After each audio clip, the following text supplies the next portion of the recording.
mmadụ Igbo anyị nwere mmadụ ndị na-agba mbọ mepe obodo Igbo anyị nwere ijele ndị na-eme ka obodo makarịa onye ejefu n'ala Igbo eziokwu anyị nwere mmadụ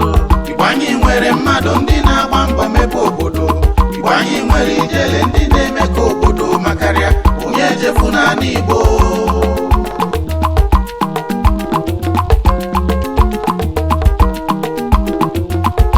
Igbo bụ ijele o anyị bụ ijele o Igbo bụ ijele o nnukwu mmanwụ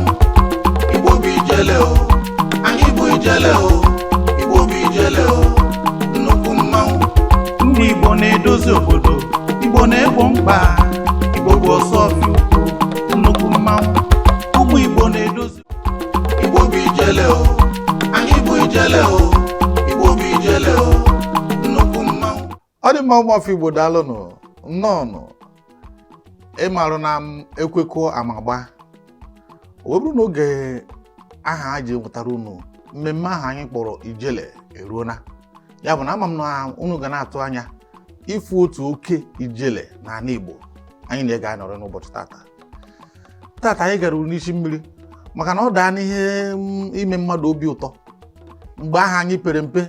ikekwe gị nwa na-enene eketa ikekwe ma ha mgbe ahụ na o nwere ike ọ bụrụ nne gị ma ọ bụ nna gị ihe nwere ike ịkọrọ sị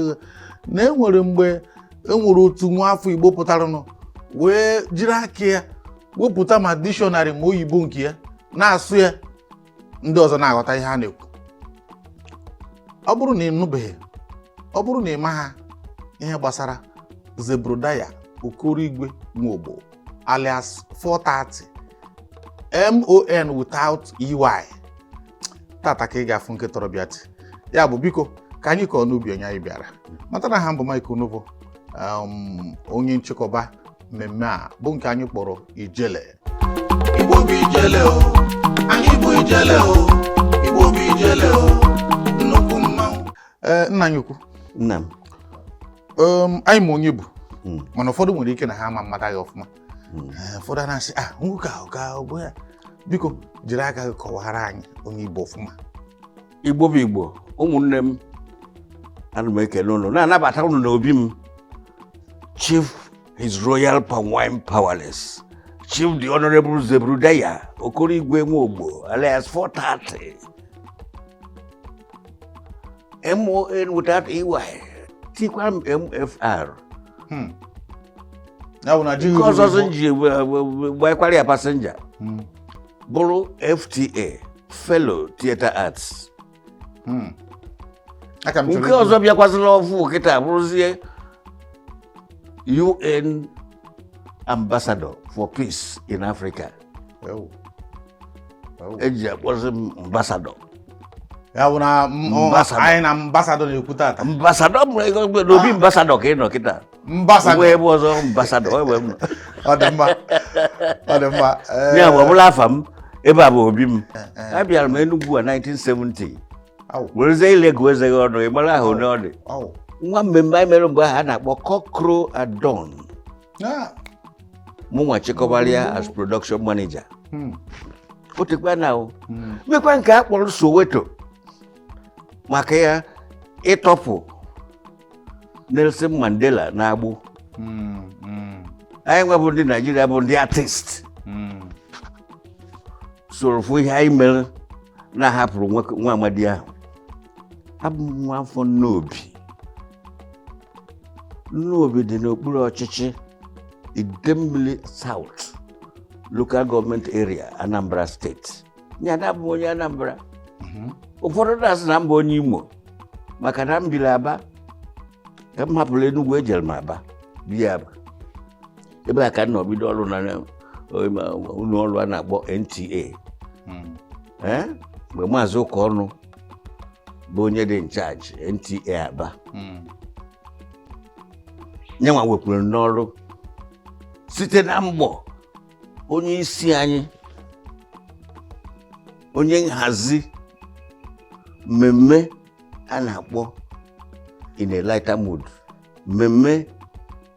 in a lighter mood sizili na ebanye a na-akpọ Masquerade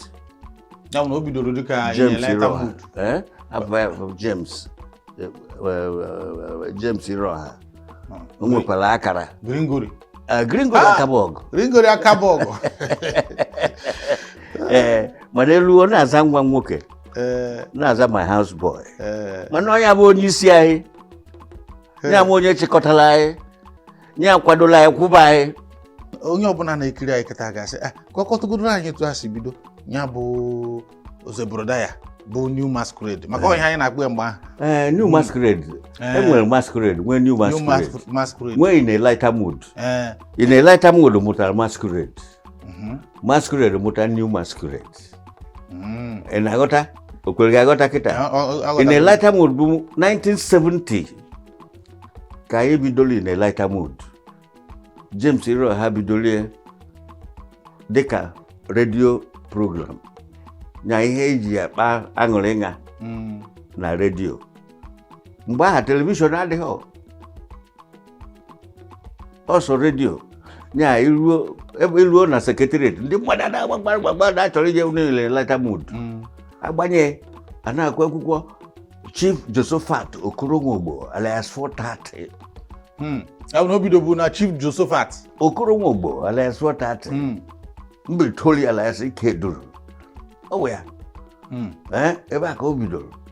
nwee Clarence bụ ojikwe of ndị Olumbe acting big man nwee Gringori Akabog of a cut 4 nya of a correct ekpere of a cut 4 junior house boy etu aka adị nwezie Mrs. m Selina Ogbodi Nwogbo nne ukwu okwe na-aghọta etu aka ha were ihe niile a na-akpọ East Central State mgbe aha wee chinye ha ọba elu ụwọ n'ala olu ha na 11:30 to 1:45 ọ na-eme 15 minutes ka eji na-eme ya bụ na lighter mood ka eji eme ya bụ na lighter mood 15 minutes program Gringori bịa kpa ọchị hapụzie ya ọ hapụzielu Chief Zebrudaya na ezinụlọ ya ka emetọ ọgwụgwa nke fọrọ afọ ECBS radio East Central State Broadcasting Service radio ọ na-anyị wee gosipụta ife anyị bụ n'obi na ihe anyị bụ n'ụbụrụ obodo a na-ajụ ebe maka na anyị na-ekwu mgbe ahụ ọ dị ka ga-asị na nwoke a na-akpọ Chief Zebrudaya na o nwere ka o si bịaru n'ọfịs ha maka anyị ejiri makarị anyị bụ na anyị na-ekwu ihe etu esi emegbu ndị mmadụ etu ndị mmadụ si emehie megide iwu gọọmenti Igbo bụ ijele o anyị bụ ijele o Igbo bụ ijele o nnukwu mmanwụ ọ dị mma mana ihe anyị chọrọ ịrụta aka bụ ozugbo ha batara na-abatachara Nwogbo mgbe ha kwuru bidoro nke anyị na-akpọ na lighter mood erutakwa m n'ihu mgbe ahụ ka ebidokwuru Rangers International maka ndị na-enene bọọlụ mgbe ahụ ka ndị Igbo ihe ọ pụtara bụ na unu merie iji kpọghachite mmụọ ndị Igbo ndị obi ha na-ada mba maka onye batara na BF na akụrụchicha na bie ewu na ọkụkọ o nwere egbucha na eta ya jiri ihe na ọ bịakwuzie ọ chọọ okolapụọ na ọ bụrụ onye Igbo ijecha ha bata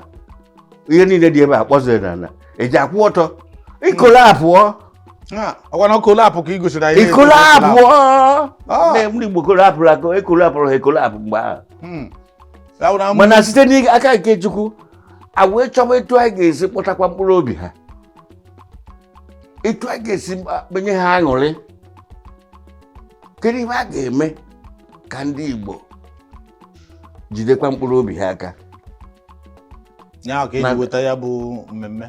na ote ka ọ dịrị njọ ọ dịkwa mma ya bụ na ụfọdụ ihe unu na-ekwu mgbe ahụ okwu nkasi obi na okwu amụma ọ dịka ga-asị na unu hụrụ ihe ga-eme n'afọ ịtara ihe egwu na-agbọ ka ọ bụ ịgbọrọ ihe egwu na-ata ha na-agbaba otu na ịtara ihe egwu na-agbọ na ịtara were maka anya otu ya aka gị masịrị ihe were ọgbụrụ ịmụ were eti n'isi ha niile bụ otu ịghọta ebe m na-ekwu ya nọ ịghọtara ebe m na-eje ha wee na-achọ etu a ga-esi kpọtakwa mkpụrụ obi ndị Igbo wee na-enye ha nkasi obi mana ka ezi mgbe o ruru abanye nke ihe oke ka m nwere ihe mgbe a ji banye na Masquerade a ji esi na lata mood banye na Masquerade anyị banyere na agba nke Masquerade mgbe emeghere telivishọn ya mgbe edozikwara telivishọn dị n'Enugu na nke dị n'Aba edoziri nke dị n'Aba na 1974 dozie nke dị n'Enugu 1976 so n'Enugu anyị hapụzie redio a na-akpọ in a lighter mood ewee buru ya in a lighter mood bunye na telivishọn bagharịa ya afa Masquerade maka ụdị ihe anyị na-eme na in a lighter mood dịka ihe mmanwụ ijele mmanwụ nọ n'ọgbọ na-ekpu akwa n'isi were eji agwa eze okwu agwa gọvanọ okwu na-atụghị egwu ya ka eji kpee Masquerade na anyị na-agwa gọọmenti okwu na-atụghị egwu na-akọwara gọọmenti ihe dị ndị Igbo mkpa ebe ha siri mejọ ha na-atụghị egwu maka mgbe ahụ ndị amị na-achị ikwu okwugharị ewereghede na kọmputa mana ihe ejidere mmanwụ tii na kọmputa ejide mmanwụ aka n'ala Igbo kpọzie ya mmanwụ n'ụdị mmanwụ kwuo ihe sọrọ ya nyakwa mmanwụ ahazi ka asụgharịrị n'akwa oyibo Masquerade wee yigharị akwa na mgbe mbụ bụ in a lighter mood ha afụ anyị anya ma ndị anyị bụ efunụhụ ihu Zebrudaya ihu Josephat Okoro Nwogbo alias Watati abazie Masquerade abagharịa ya Chief Zebrudaya Okoroigwe Nwogbo alias Watati ọ bụrụzi Chief Josephat Okoro Nwogbo alias Watati ọzọbazia Chief Zebrudaya afụbazie ya anya kama na mgbe ahụ ọ na-abụrụ a na-afụghị anya a na-afụ dịka ezigbote onye okenye mgbe ahụ okenye etu a ndịkwa nkịta ọ bụghị kịta adị m ekwu nke kịta ebe ekwu bụ mgbe ahụ na ọ na-abụrụpụta ihicha kpatụcha mmezi dobezie ka ụbọchị si ekwu asịkwa m kwuo mgbe ahụ m ga-aṅụ iyi ọ na-abụghị na e nwere 1982 mgbe m gara holidays na Aba asị na nekwu Chief Zebrudaya mfụzie Chief Zebrudaya ọ dị iche oyi nwa trauza ọ dị m ka ifọkwuchiri ya n'ime mgbe ahụ fọkwucha ya n'ime dịka onye na ndị a na-ebu faịlụ n'ọfịs kama na afọkwa iri jikwara afọ mgbe ahụ ọ dịkwa ka ịmanụ na nwanne m agụ abịa na ife ọnụ ihe obodo a dobere m ọ ga-adịcha mma Chineke ma emebere ikolo apụkwana ikolo na-achọkwa ikolo apụ anyị na-achịgakwa azụ n'ọnọdụ anyị mba a ga-anachi ya kama na etu ọbụla ọ dị nwa agụ ama nta ahịhịa maka na amaka uche na dị Jehova ga-eweta ihe ndị ụmụazụ anyị na-eri ọwụ etu o si nabata unu mgbe unu na redio ka esikwa nabata unu mgbe unu nọ na mgbe anyị pụtasị na telivishọn ka nnabata anyị ka nkụ onye ozi ọ na-agba ụkpa ya ka ejefu ya maka onyonyo adịba na nwayọọ nwayọọ black and white telivishọn ọ na-agbasị ka o jefu ọrụzi sọsọ ndị ha nwere nwa tọị tọị nwere redio anọkọtazie mmadụ ihe dịka mmadụ 10 ma mmadụ 13 ma ọgụ mmadụ agbakọ na nwa asụmọrụ nwa obere redio a na-akpa n'abụ a na-anụ ụfọdụ a na-anụchazi ya na-egwu mana egwu ọ dịka ebe a na-agba bọọlụ mgbe kpọrọ Rangers so ọ bụrụ na ihe na-akpa ndị Igbo obi aṅụrị eji eweghachite obi ndị nara ka eji kpọghachikwa mkpụrụ obi anyị bụ ihe anyị na-ayọ mgbe ahụ wee meta ya Chineke wee kwado anyị wee nwee ike kpọchi ya kwa mkpụrụ obi ndị Igbo mgbe ahụ unu ka nọkwa dịka ndị ọrụ NTA Mba no. Mgbe anyị nọ na ilaita mode. Anyị anaghị arụ na NTA. Mgbe unu nọ ihe na na-akwụ n'ụgwọ ọnwa ka unu bụ ndị na-abịa na-arụ n'ana. Anyị na-akwụ anyị artist fee ya na-eje n'ana. Mụ nwa arụbabeghị na NTA mgbe ahụ. Mgbe nlụba na NTA bụ mgbe njel Aba 1976. Oge ahụ ka Maazị Ụkọnụ bụ onye isi NTA Aba were m n'ọrụ wee zabazi onye ọrụ oyibo. Abụbụ m kapịnta ana m arụ na Gion Nigeria Limited 100 Agbani Road mgbe ahụ Nnewi Enugu. Ya bụ tupu anụ ọgụ mgbe ha na-eme in a lighter mood na mgbe a na-eme Masquerade nkịtị ebe a ka m na-arụ ọrụ. Ya bụ imecha ịgakwa buru oge a bịaziri were m ka onye na-arụ na NTA 1976 ka m bara njele NTA Aba bụrụzie staff akwụba m ụgwọ ọnwa na gọọmenti. Abịazie kee Imo na Anambra ndị ọbụla ndị niile na-arụ na ECBS East Central State Broadcasting Service ya bụ ECBS bụbu ndị Abịa anya ndị Anambra na Imo wee kewazie steeti a wee ndị ECBS wee management wee kpọzie ndị staff. Ọ bụrụ na ụnụ ịmara na isi Imo ịchọọ na Imo ohere dere gị naba Imo. Ọ bụrụ na telivishọn ka ị na-arụ na telivishọn dị n'Aba. Ọ bụrụ na redio dị n'Owerri. Ha niile bụ Imo. Ya bụ onye ọbụla na-abịa. Okwe na-aghọta. Ọ bụrụ na ị chọrọ ịna. Ma onye chọrọ ịna. Na ọ bụrụ nya ịchọọ ịna. Ọ bụrụ na ị chọọ ịna ị nọchịkwa n'Enugu. Na o nwee ihe mebiri ni. Igbo bụ ijele o. Anyị bụ ijele o. Igbo bụ ijele o. Nnukwu mmanwụ. Ụfọdụzi ndị Imo naturally onye lụọ like ya ọ chọghị ịnakwube ndị ịnabe ha. So ndị Imo niile na-arụ na ECBS wee nupụ tinye akwụkwọ na ha na-anabe ha wee naba. Etu aka Gringorish na-aba maka na ọ na-arụ na telivishọn. Onye abụghọ onye Imo na Zebrudaya bụ Zebrudaya na onwe ya na Nati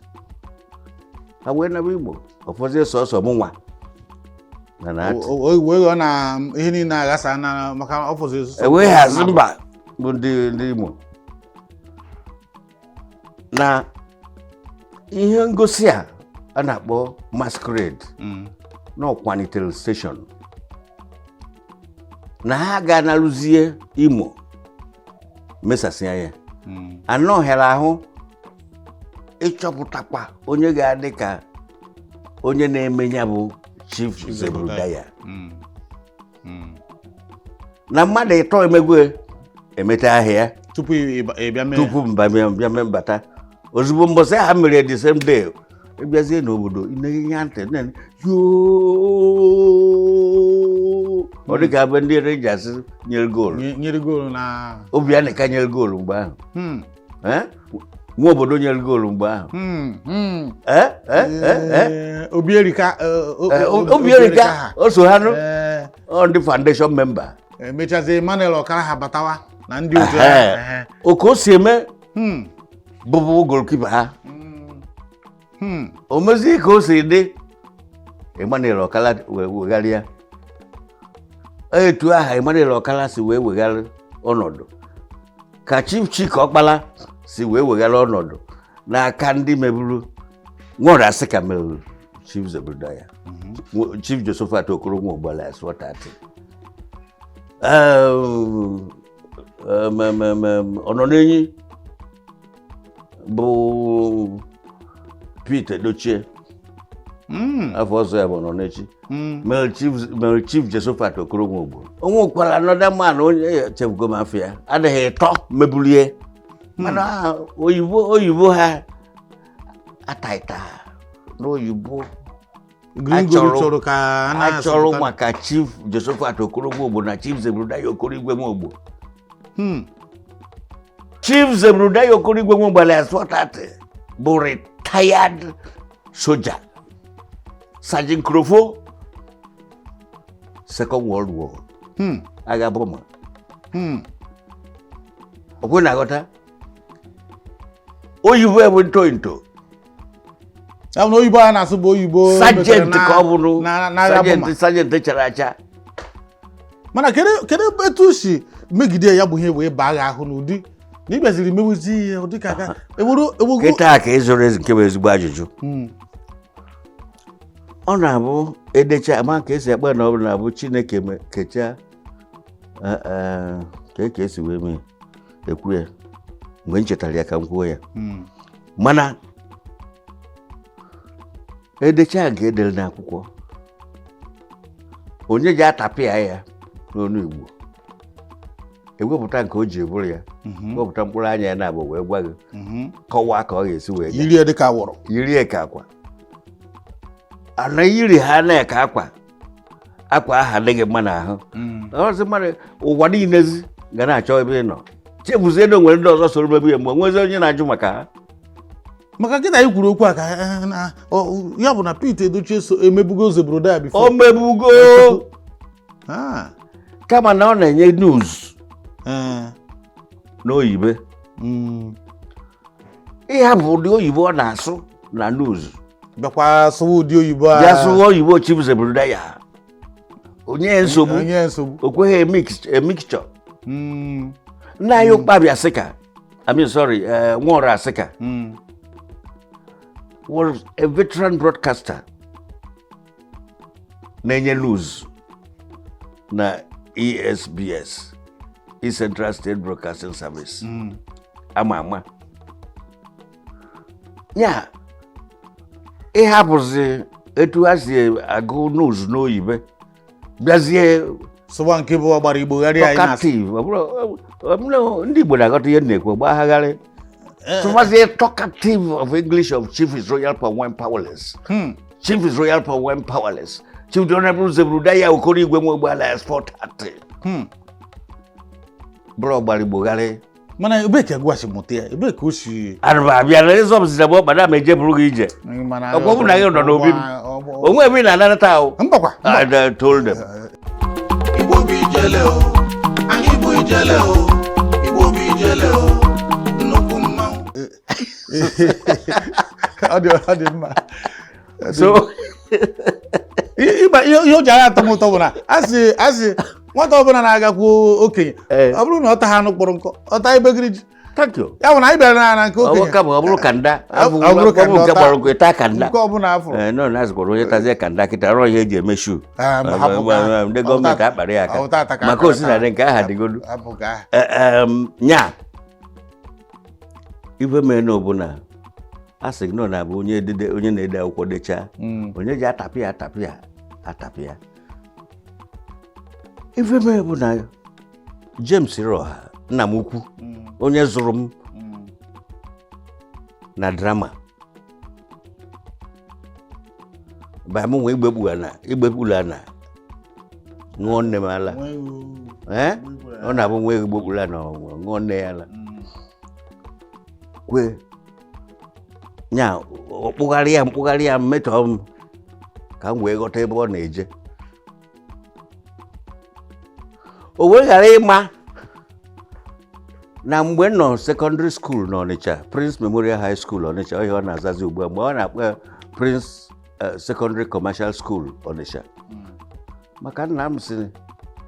na ofu nwa ga-abụrịrị bank manager and the only way ị ga-esi wee bụ bank manager bụ na ya agụ commercial ị na-agụ secondary ị ga-eti ihe commercial na ọsị ya na ọsị ya na ya bụ trader onye ji agbakọrọ ya ego wee banye ya college n'ọdụ Ọnịcha nyanwa na onwe nwere shade n'Ọnịcha ebe ọ na-ele akwa textile ọ na-agwa m na ya na-ele textile enwe ebe a na-akpọ mbọsị Satọde agbajekwe m eje m n'ọdụ ya ọdụ ahịa my father mana nganata ya ego pocket money ego bread na ego anyị ejigo go garị ka anyị na-aṅụ garị mgbe a na-esmoke garị ka e wee mezuo nke enye gị na school nya nruo ọgbaghara ụdị oyibo na-asụ were ele ahịa were enwe kọstọma ọ bịaghị elefu ahịa maka ọ natara n'obi bịa rụọ ụlọ mgbe ka na-eche azụ anụ oyibo ahụ maka ebe a ka na-echere wee na-anya fụ na asụsụ ọ na-asụ bụ mixture of English language na mixture of Igbo language ka ọ na-akpakọ ọnụ ndị a na-aghọta nke ya akwụghị ụgwọ kwụzuo ụgwọ nalụkwa ya ego ọ bụrụ na ozuru ezu tikpa m na-agba kwịghọta ebe m na-ekwu ya nwere ebe ahụ ka ụlọ bido chikọkpala you see what I'm saw I talk you I told them mana biko Igbo bụ ijele o anyị bụ ijele o Igbo bụ ijele o